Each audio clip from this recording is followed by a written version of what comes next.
Mari kita sama-sama buka Markus pasal yang kelima.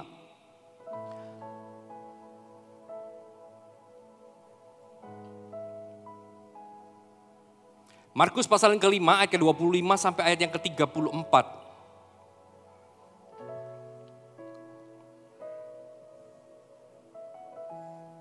Markus pasal yang kelima ayat ke-25 sampai ayat ke-34, yang sudah menemukan katakan haleluya. Adalah di situ seorang perempuan yang sudah 12 tahun lamanya menderita pendarahan. Ia telah berulang-ulang diobati oleh berbagai tabib, sehingga telah dihabiskannya semua yang ada padanya, namun sama sekali tidak ada faedahnya. Malah sebaliknya keadaannya semakin memburuk. Dia sudah mendengar berita tentang Yesus, maka di tengah-tengah orang banyak itu, ia mendekati Yesus dari belakang dan menjamah jubahnya. Sebab katanya, asalku jamah saja jubahnya, aku akan sembuh. Seketika itu juga berhentilah pendarahannya dan ia merasa bahwa badannya sudah sembuh dari penyakitnya. Pada ketika itu juga Yesus mengetahui bahwa ada tenaga yang keluar dari dirinya. Lalu ia berpaling di tengah orang banyak dan bertanya, siapa yang menjamah jubahku? Murid-muridnya menjawab, engkau melihat bagaimana orang-orang ini berdesak-desakan dekatmu dan engkau bertanya, siapa yang menjamah aku? Lalu ia memandang sekelilingnya dan untuk melihat siapa yang telah melakukan hal itu. Perempuan itu yang menjadi takut dan gemetar ketika mengetahui apa yang telah terjadi atas dirinya, tampil dan tersungkur di depan Yesus dan dengan tulus memberitahukan segala sesuatu kepadanya. Maka katanya kepada perempuan itu, hai anakku, imanmu telah menyelamatkan engkau. Pergilah dengan selamat dan sembuhlah dari penyakitmu. Katakan amin. Firman Tuhan yang kita pelajari seringkali kita dengar, bahkan di dalam khotbah-khotbah, tapi coba siang hari ini kita mau belajar sesuatu dari perspektif yang berbeda. Dikatakan ada seorang wanita yang sakit pendarahan. Menurut Bapak Ibu Saudara, sakit pendarahan itu apa? Karena bagi saya sakit pendarahan itu adalah sebuah persoalan, masalah yang terjadi di dalam kehidupan wanita ini. Ada persoalan yang dihadapi, ada tantangan yang dihadapi, ada kelemahan yang dihadapi. Dan kalau kita baca firman Tuhan ini, berapa lama wanita ini sudah sakit? 12 tahun. Artinya 12 tahun wanita ini sudah berusaha untuk sembuh. Berusaha untuk mengatasi segala sesuatunya. Bahkan firman Tuhan katakan ia telah berulang-ulang diobati oleh berbagai tabib. Kata berulang-ulang dan berbagai tabib artinya terus continue. Dia lakukan berusaha untuk sembuh, berusaha dokter ini, tabib ini satu, gak bisa tabib yang lain. Dan berbagai tabib sudah dia datangi sehingga telah dihabiskan semua yang ada padanya. Namun sama sekali gak ada faedahnya, malah sebaliknya keadaannya makin memburuk. Dia sudah mendengar berita tentang Yesus, maka di tengah orang banyak itu ia mendekati Yesus dari belakang dan menjamah jubahnya. Ada dua hal yang dilakukan oleh wanita ini untuk ia sembuh. Yang pertama, dia habiskan uangnya untuk datang ke berbagai tabib, berulang-ulang diobati gitu ya. Karena apa? Karena ia masih punya kemampuan finansial dan mampu membayar. Maka dia berusaha. Lalu apa yang terjadi? Enggak berhasil. Lalu ada usaha kedua yang dilakukan oleh wanita itu.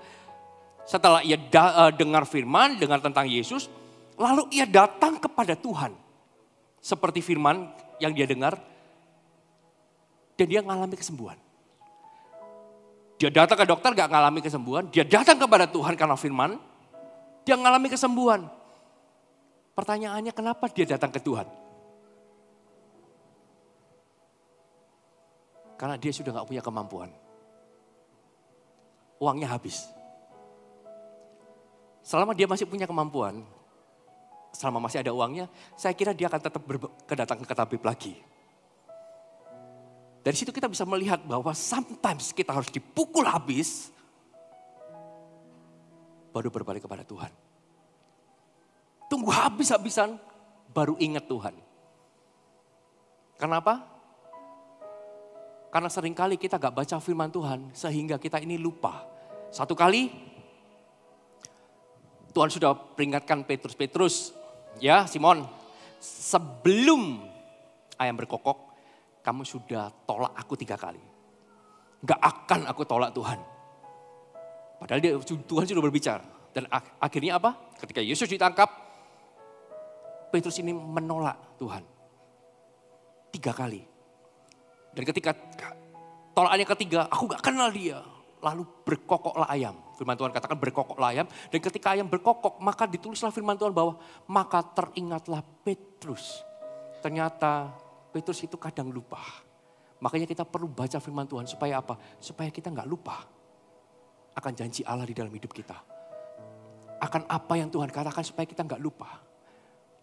Orang yang gak baca firman seringkali hidupnya lupa. Oh iya lupa. Oh iya lupa. Wanita ini pun juga sama. Dia mengalami breakthrough, kesembuhan gitu ya. Kunci perubahan dalam kehidupan wanita ini bukan terletak kepada kemampuan finansialnya. Tapi terletak kepada firman Tuhan yang ia dengar. Karena firman Tuhan jelas berkata di ayat ke-27, dia sudah mendengar berita tentang Yesus. Firman sudah disampaikan.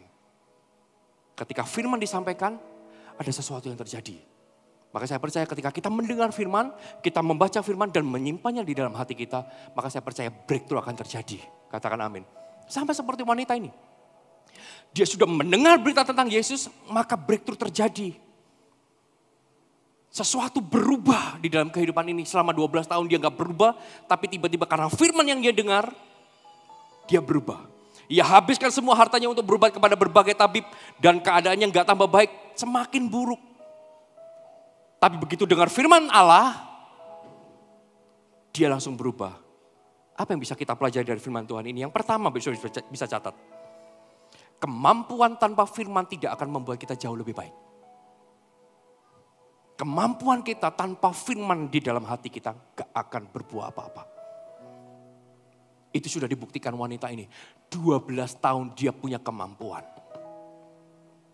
Gak jadi lebih baik. Bahkan lebih buruk. Punya kemampuan, merasa mampu, tanpa firman Allah, tanpa Tuhan di dalam diri kita, gak akan berbuah apa-apa. Gak akan buat hidup kita jauh lebih baik. Malah sebaliknya. Orang yang masih berpegang kepada keangkuhan, tanpa Tuhan selama aku masih mampu, kita tinggal tunggu waktu. Gak akan tambah lebih baik. Ini adalah orang kaya pertama yang membuktikan bahwa tanpa firman dan tanpa Tuhan, kemampuan finansial sama dengan 0. Your ability without Christ is 0.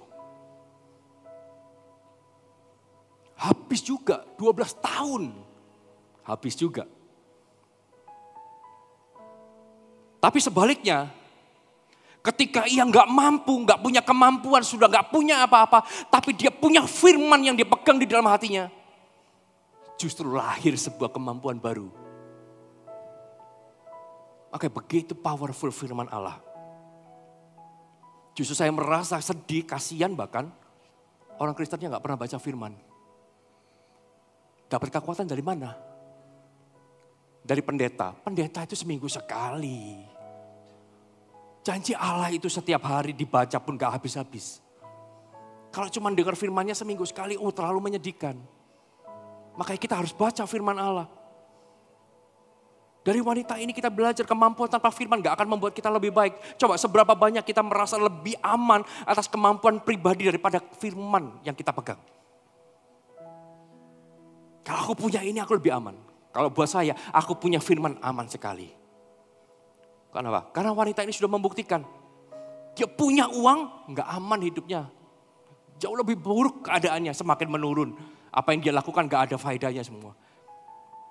Tapi ketika dia gak punya apa-apa, dia punya firman di dalam hatinya dipegang karena dia dengar tentang Tuhan Yesus. Justru itu mengubah. Kalau hari ini kita merasa aku gak punya kemampuan apa-apa, punya firman di dalam hidupmu. Maka hidupmu akan berubah juga. Katakan amin. Karena dari firman yang kita pegang akan lahir kemampuan. Lalu yang berikutnya, apa yang bisa kita pelajari? Coba ayat ke-27. Dia sudah mendengar berita tentang Yesus. Maka di tengah-tengah orang banyak itu ia mendekati Yesus dari belakang dan menjamah jubahnya. Sebab katanya asal ku jamah saja jubahnya aku akan sembuh. Lihat, firman Tuhan itu membuat kita tidak menyerah meski nggak mudah. Itu firman. Dia sudah mendengar berita tentang Yesus, maka di tengah orang banyak ini, lihat perhatikan, 12 tahun pendarahan itu pasti tidak punya kemampuan untuk bangkit berdiri, untuk berjalan. Pasti lemah sekali. Karena medis sudah membuktikan, orang yang sakit pendarahan itu pasti nggak punya kemampuan. Berjalan pun nggak boleh. Ini 12 tahun pendarahan. Tapi lihat, ketika dia sudah dengar berita tentang Yesus, justru dia datang di tengah-tengah orang banyak itu, mendekati Yesus dari belakang dan menjamah jubahnya. Apa yang dilakukan wanita ini? Lihat, firman Tuhan itu membuat wanita ini nggak menyerah, meski nggak mudah. Jalan menghampiri Tuhan Yesus dari belakang itu nggak mudah. Nggak mudah. Tapi karena firman yang didengar, sekalipun nggak mudah, dia nggak menyerah. Makanya kenapa? Orang yang selalu mudah menyerah di tengah jalan, karena nggak punya firman di dalam hatinya. Orang itu kalau punya firman di dalam hatinya, dibaca firman tiap hari, nggak akan mudah menyerah. Maju terus, pantang mundur. Lihat cara wanita ini bagaimana menghampiri Tuhan, nggak mudah. Tapi wanita ini nggak menyerah, karena apa? Karena dia dengar firman Tuhan. Makanya kalau kita mau kuat dan nggak menyerah ketika masa sulit terjadi di dalam hidup kita, engkau harus punya pegangan firman di dalam hidupmu. Ibadah kemarin ya, hari Sabtu saya sampaikan, Tuhan pernah bilang gini, Tuhan Yesus sebagai manusia, dia juga mengalami pencobaan di padang gurun. Setelah dia berpuasa, akhirnya laparlah juga Tuhan Yesus. Lalu iblis cobai, dan ketika dicobai, apa yang Tuhan Yesus katakan? Ada tertulis. Ada tertulis, orang hidup bukan dari roti tapi dari firman Allah. Dengan ada tertulis berarti Tuhan Yesus itu baca firman. Makanya ketika dia menghadapi cobaan, menghadapi tantangan, dia menang. Kenapa? Ada tertulis, dia tahu. Tapi di berikutnya, pencobaan berikutnya, iblis datang lagi. Dia katakan bahwa dia bawa ke bait suci, kamu jatuhkan dirimu, lompat. Karena ada tertulis mengenai engkau. Bahwa kalau kamu jatuh, malaikatmu akan angkat. Kakimu gak akan pernah dibiarkan terantuk batu. Itu iblis bilang, ada tertulis mengenai engkau. Loh, ternyata iblis juga baca firman, Bapak. Dia tahu firman, dia kenal firman, tapi dia gak hidup di dalamnya. Bisa bayangkan iblis bilang ada tertulis. Pertanyaannya hari ini, kita tahu firman gak? Baca firman gak? Kalau kita gak baca firman, iblis lebih jagoan dari Anda. Dia lebih tahu. Makanya kenapa banyak orang Kristen hidupnya gak pernah menang. Gak pernah baca, karena iblis lebih hebat, lebih tahu. Ketemu Tuhan Yesus aja, dia tahu mau apa kamu, hai anak Allah. Dia tahu Yesus anak Allah. Tahu. Kita tahu, baca firman aja gak pernah. Gimana mau bisa hidup di dalam kemenangan? Begitu powerfulnya firman Tuhan. Karena firman Tuhan yang didengar oleh wanita ini membuat dia gak menyerah, sekalipun itu gak mudah. Dia tetap jalan. Kalau Anda mau gak hidup, gak mudah menyerah, kau harus pegang firman Allah. Katakan amin. Katakan amin. Lalu berikutnya, apa yang bisa kita pelajari? Dia sudah mendengar berita tentang Yesus, maka di tengah-tengah orang banyak itu, ia mendekati Yesus dari belakang dan menjamah jubahnya. Perhatikan ayat ke-28, sebab katanya, asal ku jamah saja jubahnya, aku akan sembuh. Asal ku jamah saja jubahnya. Di mana iman sebesar itu? Asal aku datang aja ke gereja, pasti aku mengalami sesuatu. Imannya sampai seperti itu. Dari sini kita bisa lihat bahwa firman Tuhan di dalam hatimu itu akan menciptakan atmosfer iman yang luar biasa.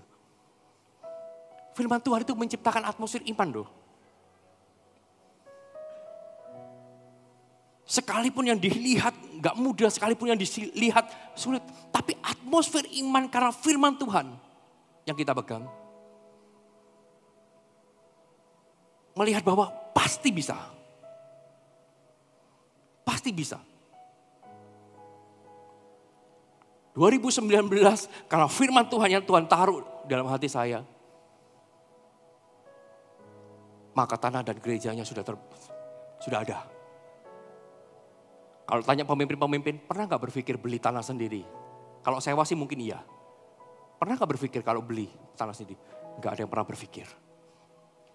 Tapi karena firman Allah di dalam hati kita menciptakan sebuah atmosfer iman. Jadi kita pasti terbeli. Pasti terbangun dan pasti selesai. Itu atmosfer iman. Kenapa? Karena firman. Kalau gak ada firman di dalam hidup kita, gak ada firman di dalam hati kita, gak ada atmosfer iman juga. Dari mana? Bukankah firman Tuhan katakan, iman timbul dari apa? Pendengaran. Pendengaran akan apa? Firman Tuhan. Kalau kita gak baca firman, dari mana iman kita timbul? Saya daripada bisa gak ya? Kok gak yakin yang? Ya gak ada firman. Tapi wanita ini, dia sudah dengar berita tentang Yesus, dia sudah dengar firman, firmannya ada di dalam. Dan itu menciptakan sebuah atmosfer iman. Oh, asalku jamah aku pasti sembuh. Asalku jamah saja aku pasti sembuh. Atmosfer iman lahir bukan atas dasar kemampuan. Dia gak punya kemampuan. Gak punya kemampuan. Asalku jamah saja. Kalau dia masih punya kemampuan, gak mungkin dia bilang asalku jamah saja. Asal aku ke dokter ini saja pasti aku sembuh. Enggak, tapi asalku jamah saja. Cobanya, asal aku datang aja. Kita ini perlu iman untuk menghampiri Tuhan. Perlu iman. Worship night besok Jumat, kita perlu iman untuk datang ke sana. Untuk mengalami kesembuhan, kita perlu iman. Pegang firman Tuhan. Kita perlu iman untuk memulai lihat perkara supranatural. Kita perlu iman. Iman itu datang dari firman Tuhan. Kita perlu iman untuk memulai perkara yang sulit menjadi hal yang mudah. Melihat iman pasti bisa sampai sana, mudah. Tapi untuk melangkah itu sulit, perlu iman juga. Untuk melihat tanah terbeli, bangunan mulai. Doakan bulan Juli ini kita mulai groundbreaking. Itu iman. Iman, tapi ada langkahnya.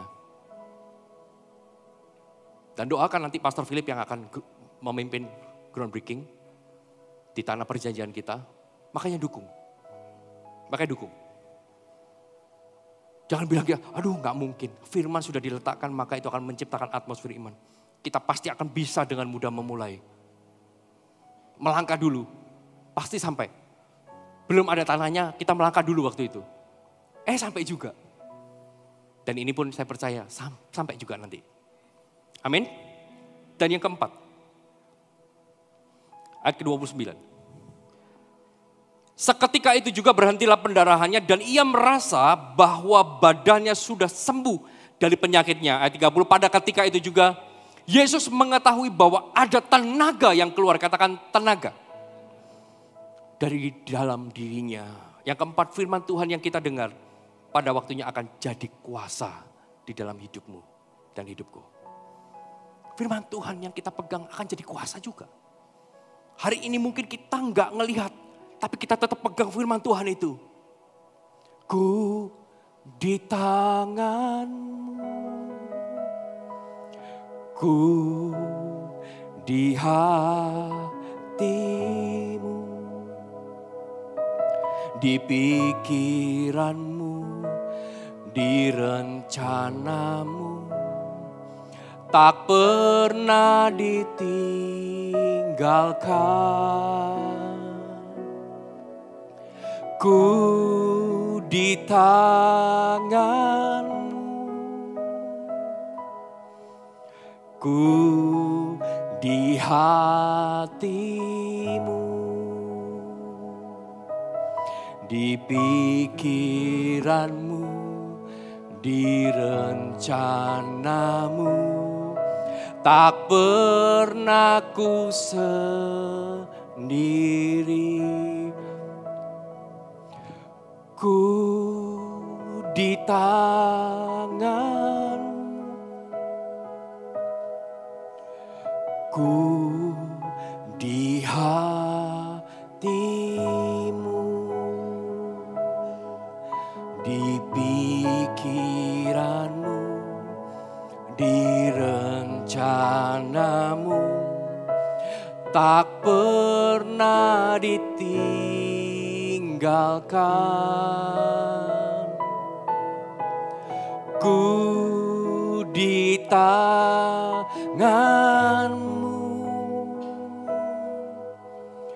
ku di hatimu, di pikiranmu, di rencanamu, tak pernah ku sendiri. Mungkin firman ini yang wanita ini pegang. 12 tahun dia sendirian. Tapi dia tahu bahwa aku ini ada di hatinya Tuhan. Ada di rencananya Tuhan. Ada di pikiran Tuhan. Aku ini gak pernah ditinggalkan. Aku ini ada di tangan Tuhan juga. Itu yang membuat dia kuat. Makanya firman Tuhan itu harus kita pegang. Orang gak punya firman, gak punya kehidupan. Sekalipun punya kemampuan, gak akan ada kehidupan. Mau coba? Silakan. Wanita itu sudah buktikan. 12 tahun. Hartanya habis. Kenapa? Gak punya firman. Tapi justru orang yang gak punya kemampuan apa-apa, habis semua, keadaannya gak hancur-hancuran, minus bahkan. Tapi dia punya firman, itu jauh lebih baik. Karena dari firman yang dia pegang dalam hati dan dia dengar, lahir kemampuan yang supranatural. Lahir iman. Dan pada waktunya iman yang dipegang di dalam hati kita berubah jadi kuasa. Ketika dia hampiri Tuhan, apakah kuasa terjadi? No, belum waktunya. Tapi ketika dipegang jubahnya, in Jesus name, tenaga keluar dari Tuhan berubah jadi kuasa. Karena apa? Firman yang dia dengar. Firman yang ada di dalam hati kita. Itu saya percaya, siang hari ini, siapa yang punya firman dan pegang firman, dia akan berubah keadaannya hari ini. Dan saya percaya hari ini, kita semua punya firman dan pegang firman. Yang setuju berikan kemuliaan buat Allah kita. Haleluya. Amin. Yang pertama, ingat bab episode tadi, apa? Kemampuan tanpa firman gak akan membuat kita jauh lebih baik. Yang kedua, firman Tuhan membuat kita tidak menyerah meski gak mudah. Ketiga, firman Tuhan di dalam hatimu akan menciptakan atmosfer iman. Dan yang keempat, firman Tuhan yang kita dengar pada waktunya akan menjadi kuasa dan mengubah kehidupanmu. Sekali lagi saya undang semua bisa bangkit berdiri, berikan kemuliaan buat Allah kita. Aku sangka sejak dulu kau menunggu hidupku di altarmu. Ku sadari